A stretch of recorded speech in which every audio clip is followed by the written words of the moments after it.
Hello, all you beautiful people out there, and welcome. If you're new, thanks for stopping by. I hope you enjoy it and I hope you subscribe. For my fans and subscribers, thank you very much for being here and,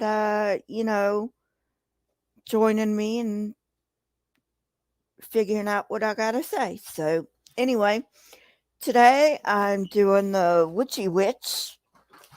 Hang on just a minute.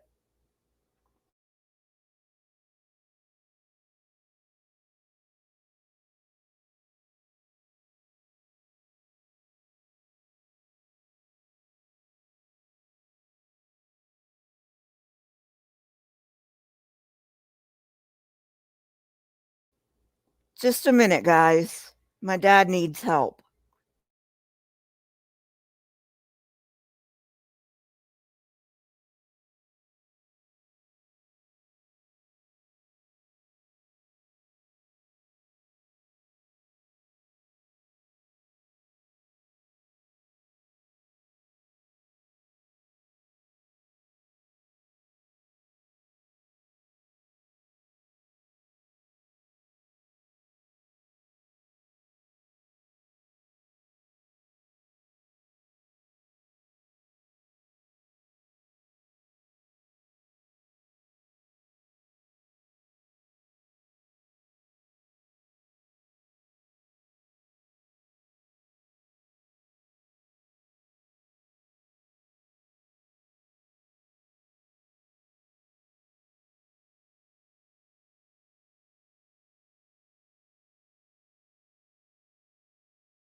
Sorry about that, guys.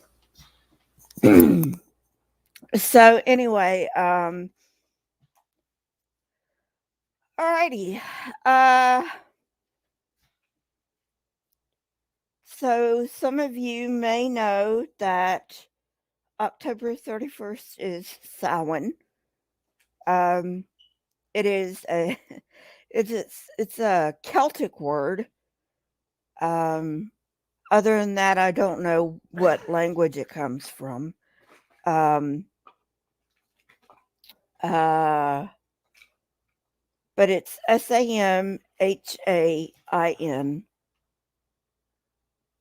Just a minute.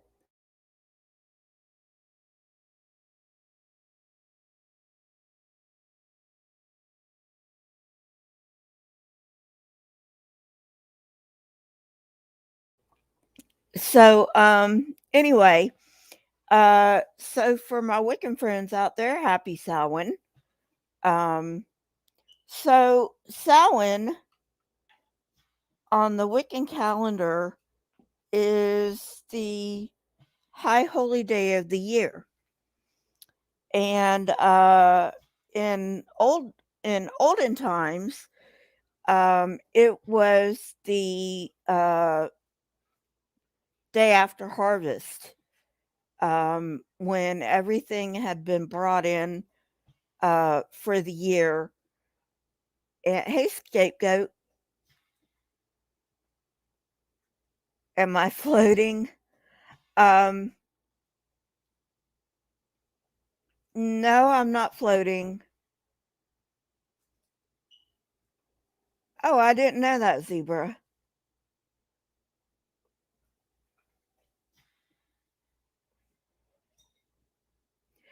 Um, so anyway,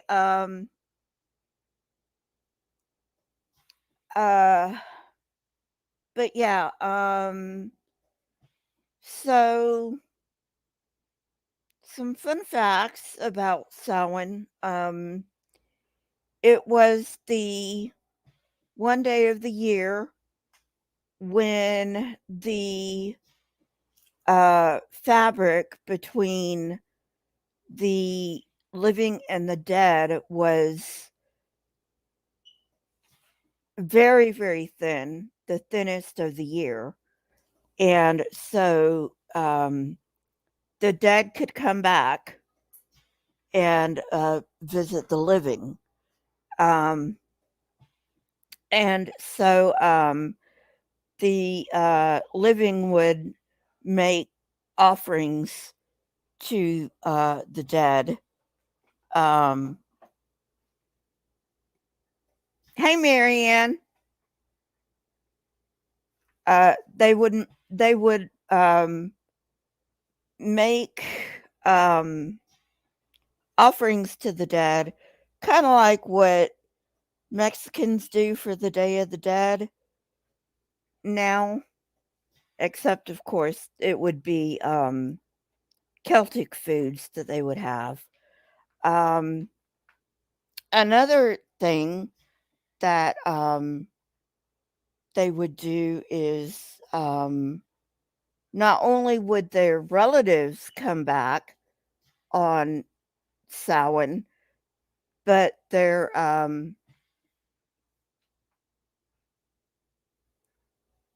uh Taram, I'll get to that in a minute. Um Not only did their relatives come back on Samhain, but also trickster ghosts would come back on Samhain. Um, so they would put on masks, which is where we have this um, tradition of putting on masks for Halloween. Um, yes, Nevermore, I know. It was, if I'm not mistaken, the Day of the Dead comes from the Maya. But anyway, uh,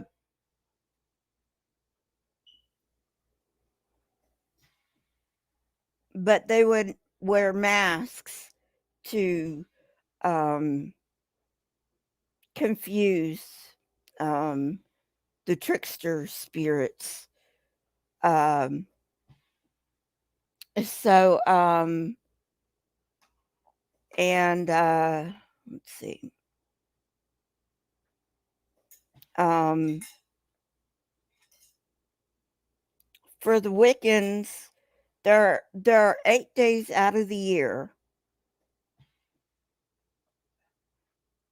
where magic is not allowed to be practiced, and it is the hey Pixie,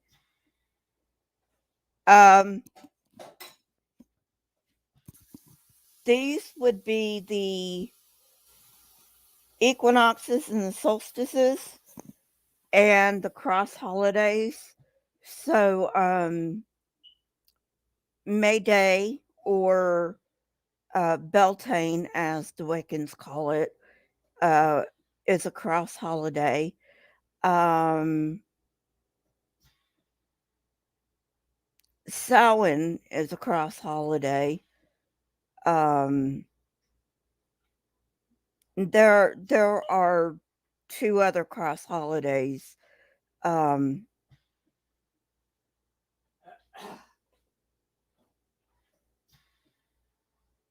okay, I didn't know that. Thanks, Nevermore. The Day of the Dead comes from the Aztecs.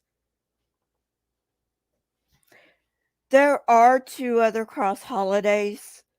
Um, what are called cross holidays. The cross holidays, they come in between the solstices and the equinoxes.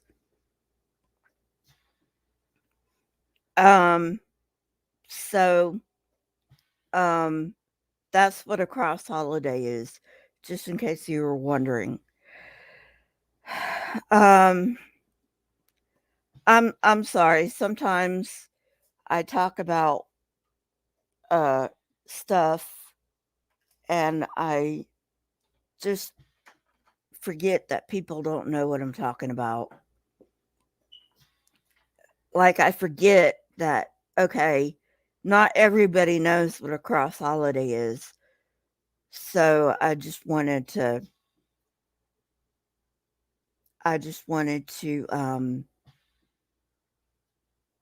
go over what a cross holiday was.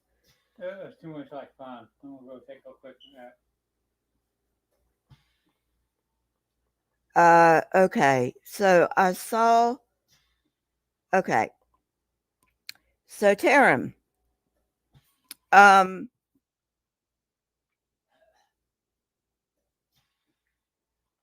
warlocks. I know this isn't the gist of your comment, but I wanted to I was already going to bring it up, but since you brought it up, it's a good time to insert it. Um Please do not call male witches warlocks. Male witches are not warlocks. Male witches are male witches.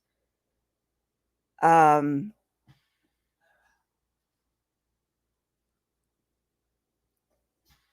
um a warlock is a renegade witch. So basically, someone who has been trained in the Wiccan ways, but has strayed from the Wiccan ways. And there's only one way to become a warlock, and that is to use your power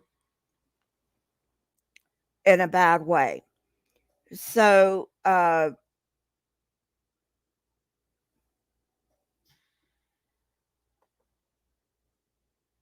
yes, witches are distinct from sorcerers. Yes, the word warlock is derogatory. Um, so, um,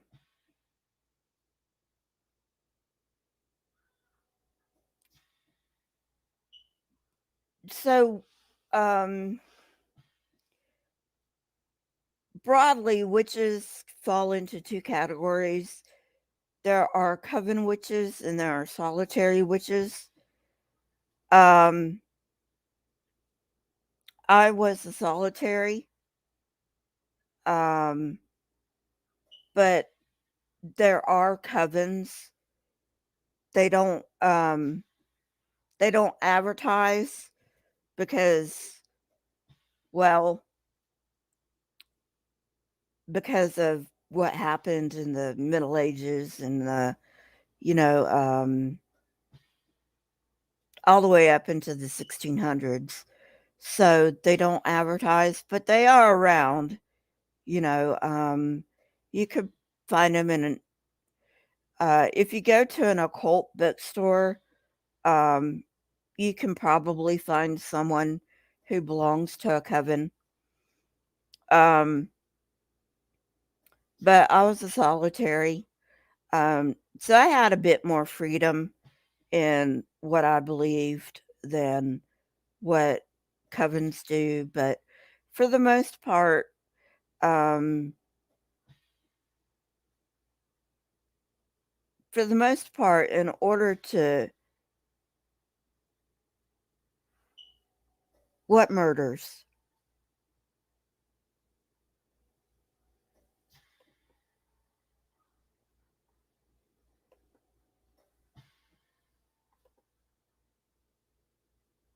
What murders?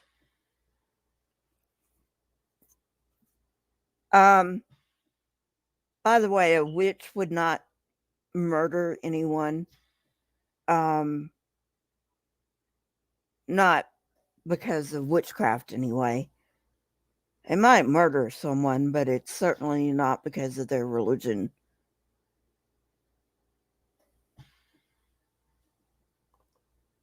Exactly, Taram. Exactly. So, and when we're talking about covens, there are usually two types of covens. One is called skyclad, um, which basically means they're naked. Witches generally do their rituals outdoors. Um,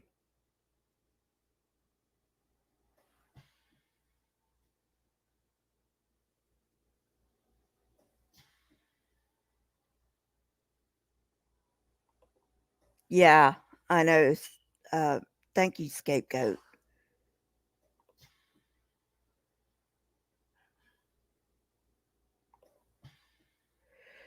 So anyway,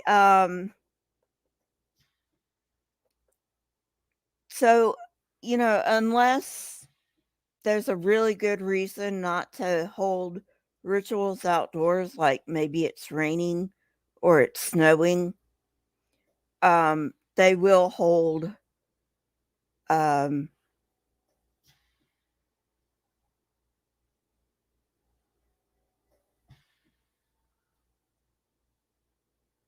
they will hold their rituals outdoors. Um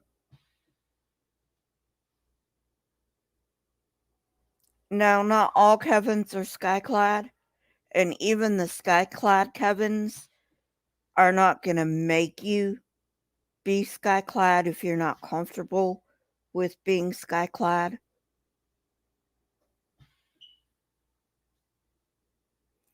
Um, so just something for you to think about there. Um,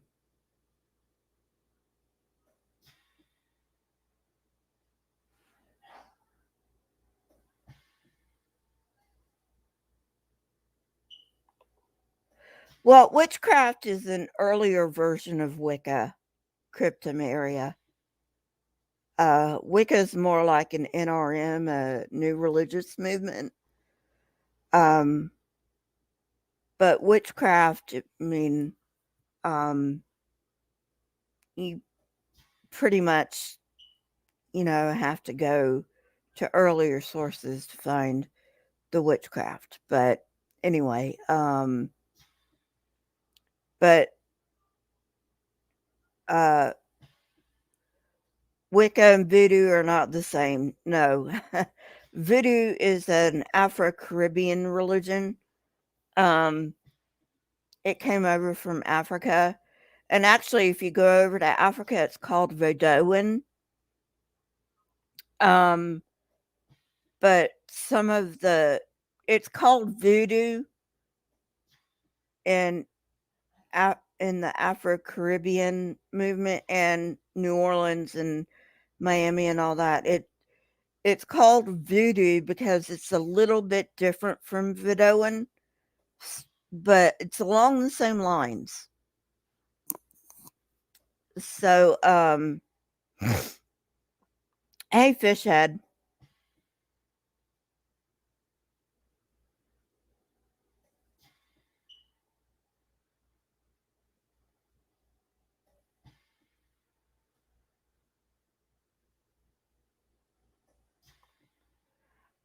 A lot of it has to do with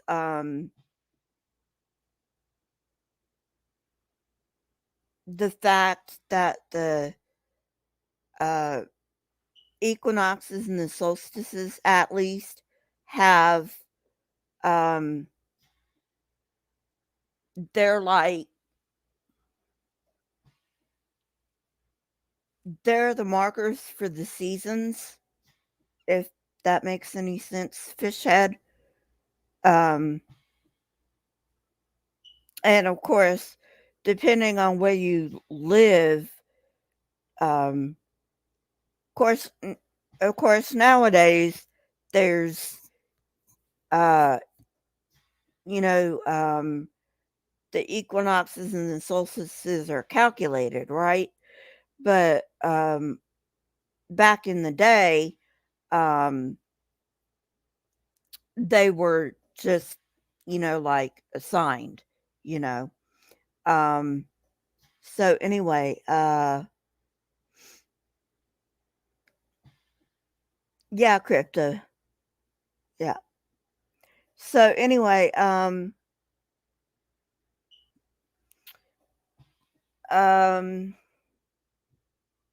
what else? Halloween is it's based on Samhain to a certain degree, yes. Um, people would, particularly in Ireland, um, they would hollow out turnips. Uh, well, and then when the Irish settled in America, they found pumpkins. And pumpkins were a much better alternative to hollow out than turnips were. So that's how the jack-o'-lantern came about.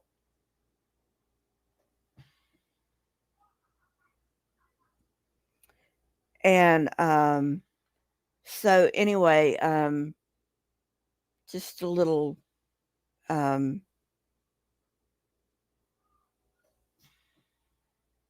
little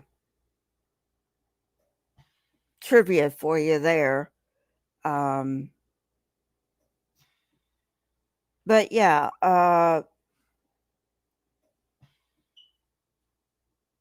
dawn and dusk, back in the day when we didn't have fire, it was dangerous to be out at dark.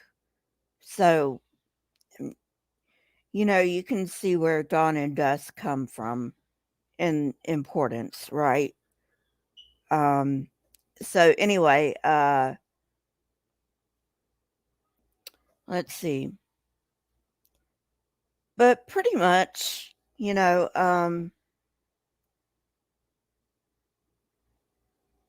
there's more history, and I'm doing a very slow series because it's kind of a niche topic during this October month, you know.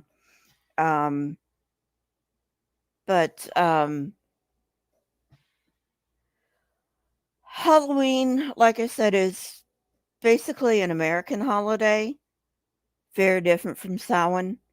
They use some of the same traditions like dressing up. Um, but Halloween used to be called Mischief Night back in the 1800s, I believe. In America, there was Mischief Night. And you can see this still with, people with uh, kids egging people's houses and stuff like that. But anyway, so I can't remember where she lived, but there was this lady who lived, I think, in the Midwest somewhere. She lived in a small town, and she got tired of Mischief Night. So she's like, you know what? We need to give our kids something to do on Mischief Night. So what did she do? Well, do the do the trick or treating. Yeah, do the trick or treating. But she also organized parades and uh, Halloween parties. You know, bobbing for apples did not start with the Halloween parties in America, but uh, it gained popularity then. But it didn't start then. Hey, Fishhead. So that's another trivia for you.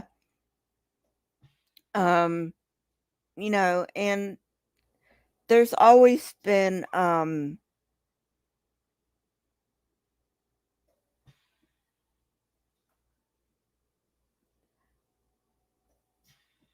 Well, okay. I wasn't planning on going through this, and I can't go through all of it because it's a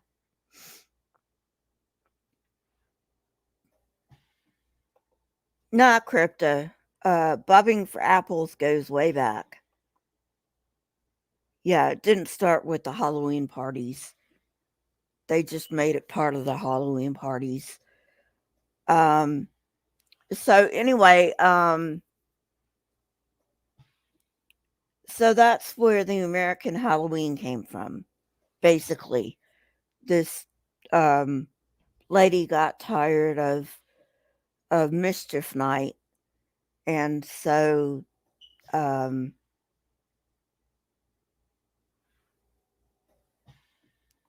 yeah, I try not to judge Fishhead. You know,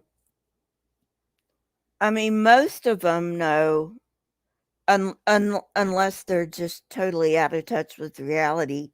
Most of them know they're not going to be able to, fly or anything like that.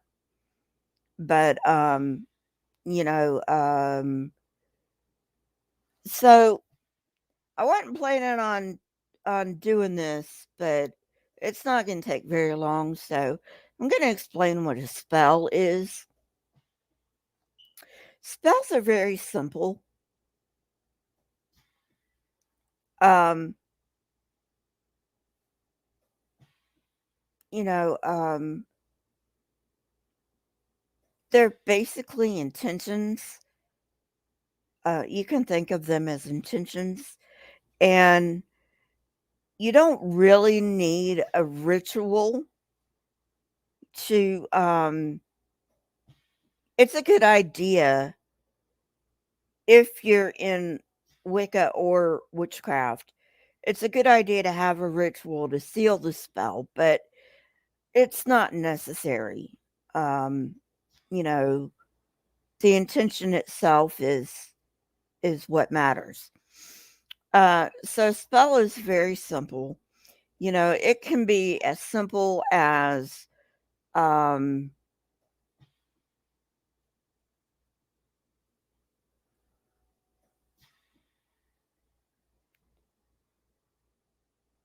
like lighting a candle and then writing something down on a piece of paper and burning that piece of paper uh to take the um the intention up to the gods. So that's a basic spell. That's your basic spell. You can't get any more basic than that. But there are more involved spells, but that's a basic spell that you're going to find anywhere. That's probably the one that if you start learning Wicca like I did, Wicca or witchcraft, that's probably the one they're going to start you off with. Very easy to do. Different candles mean different things. So you do have to learn that, you know. And then, of course, there's uh, the directions. Each direction has a different color associated with it. So uh, you're going to have to learn that and all that. But other than that, like say you need money, right? Okay, so you're going to need a green candle generally. I mean, if you don't have one, that's not a big deal. But if you can get a green candle, because green means money, um, you're going to want a green candle if you can get one. So just write down, like, I need money, or I need $50 or something like that. Um, hey, free. And then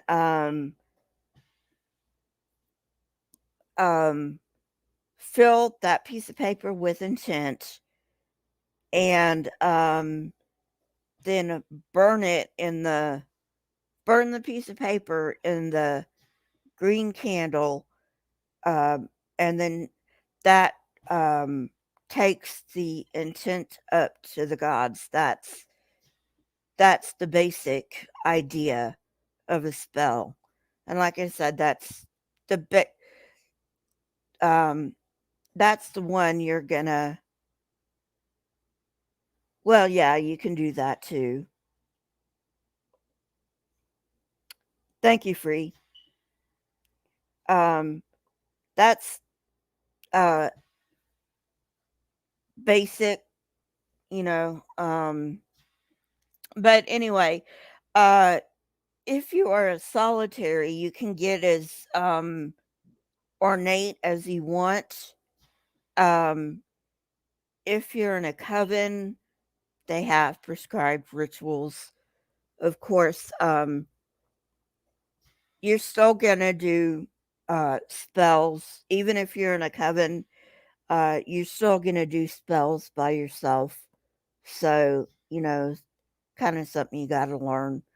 Um, Other than that, you know, um, like I said, there are more ornate spells, but that's your basic spell. Um, and there's a bunch of different things.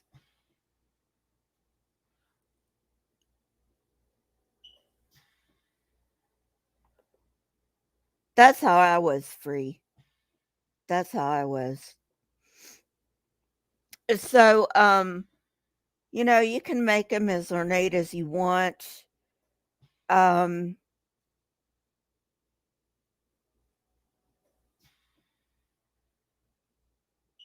they don't have to be ornate, but especially if it's just between you and your gods. Which, I mean, like I said, I don't believe. Um, I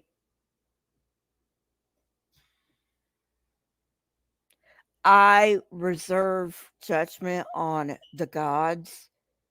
I do know there's one god that doesn't exist, but I'm pretty agnostic on the others. So,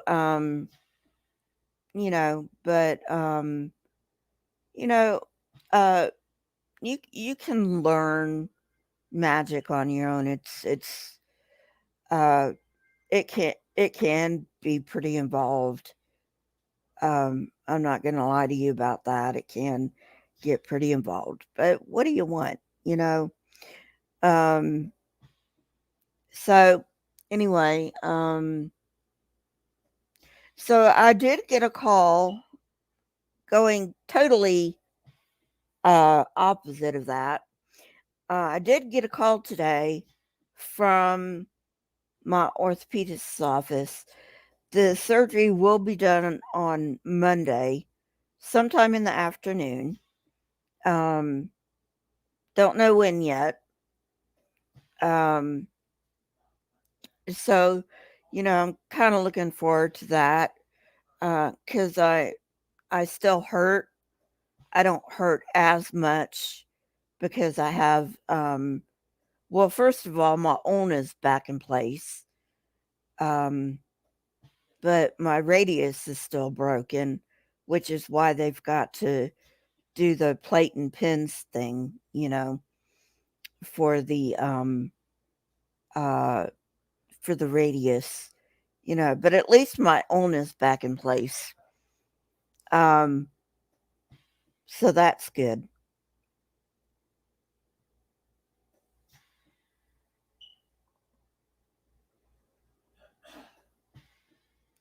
Thank you, Taram.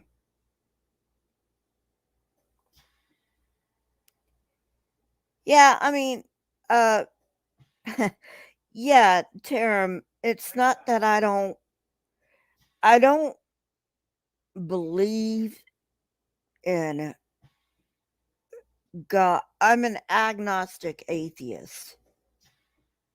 except for Yahweh. Where Yahweh is concerned, I'm in the Gnostic category. I am a Gnostic atheist when it comes to. Hang on a minute.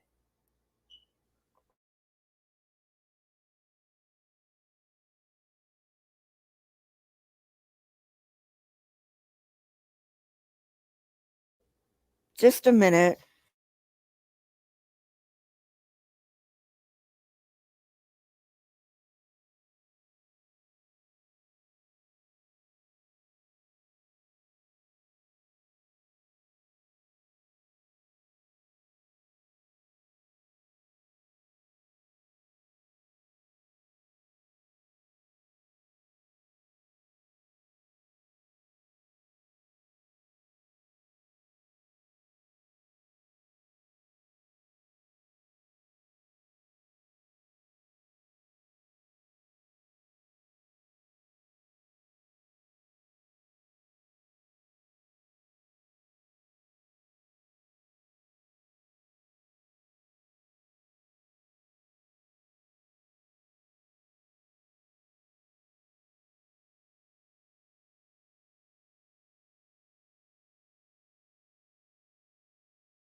Sorry about that.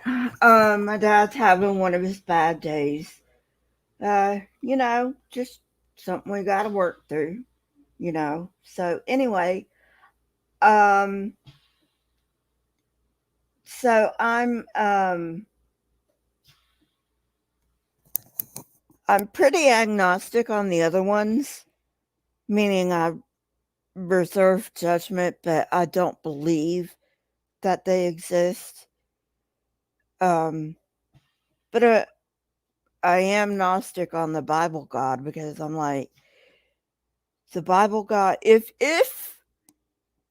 you want to take omnibenevolence off the table, fine. I would be agnostic with him existing. But with omnibenevolence on the table, no, not even an option. It's not even logically possible. So anyway, thanks for hanging with me. Like I said, my dad's having one of his bad days, and I just wanted to get on and you know hang out with you and all that good stuff. So you know, tell me about it, Nevermore. Although there is, I think it's the Gnostics. Um, they they believe that Yahweh is actually the evil God, and the one true God inhabited the snake. Not that he was the snake, but that he inhabited the snake to give knowledge to Adam and Eve. And it was the evil God that wanted to keep knowledge from Adam and Eve. So, you know, that turns things on its head, if you want to look at it from that light. I think that's the Gnostic Christian position, but I'm not sure.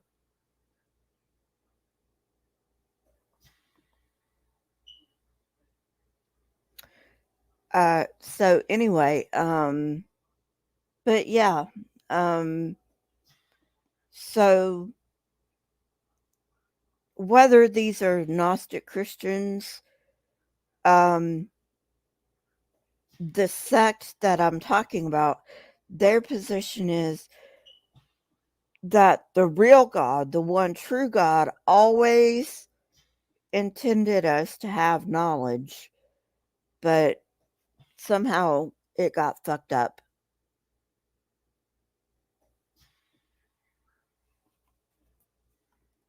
I know, scapegoat.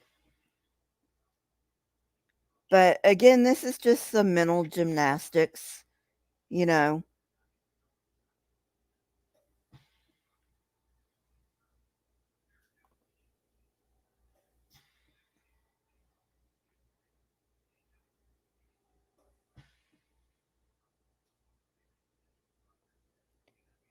I just finished watching Aura and Ra's lies in the text, supposed lies in the textbook epilogue, and Kent was saying something about, well, they're lying for money, talking about the science teachers. I'm like, talk about hypocritical, the pot calling the kettle that black there, Kent. And no, they're not lying just so they could have a paycheck. I mean, come on. If anybody's lying for a goddamn paycheck, it's the religious people. You know, I mean, Kent knows he's lying. No ifs, ands, or buts about that. Ken Ham knows he's lying. Ray Comfort knows he's lying. You know, there are people I will give a pass to. Like I said, I'll give a pass to, say, Eric Hovind, because Kent beat that kid mercilessly when he was a kid. So yeah, more like asshole Kent Hovind, right? So anyway,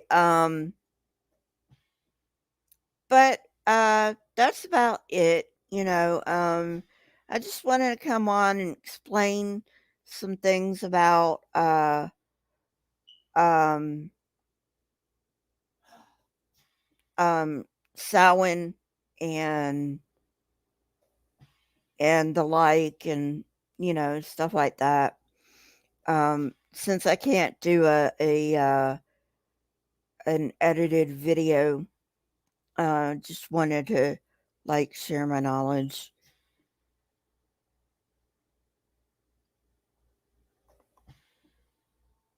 Tell me about it, Nevermore.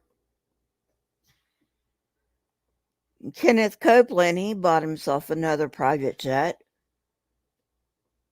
Hey, what the hell do you need with 2 private jets, you idiot? What do you even need with 1 private jet? What's the matter with you fucks? You know?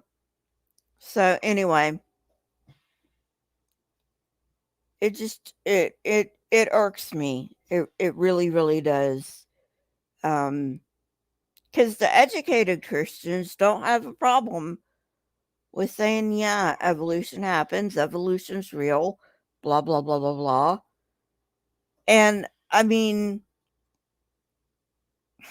I really don't understand what their problem is. Maybe their problem is that if people start accepting science, they're going to see how absolutely crazy and nutballery religion is, and then they lose their following, right?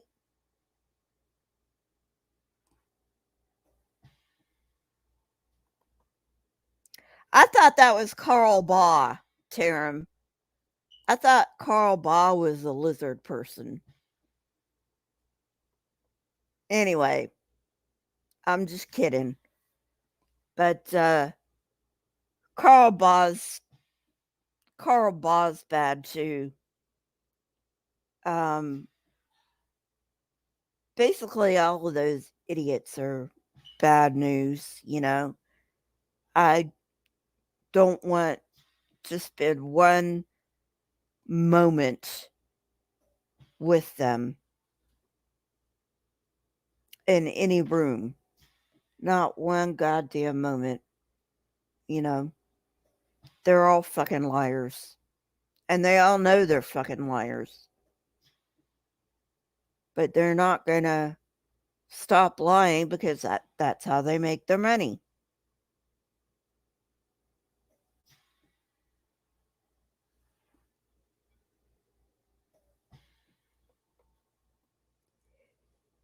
You know, Tim, I wasn't gonna say this, but you know those devil's faces that you get on Christian art? I swear to God, Kenneth Copeland's face looks exactly like a devil's face you would see on Christian art. That could be my imagination, but you know, anyway. Well, I will see you guys later. Thanks for dropping in. Don't forget to leave a like or a dislike. I don't really care. And a comment. And I'll see you guys later. Alrighty. Bye.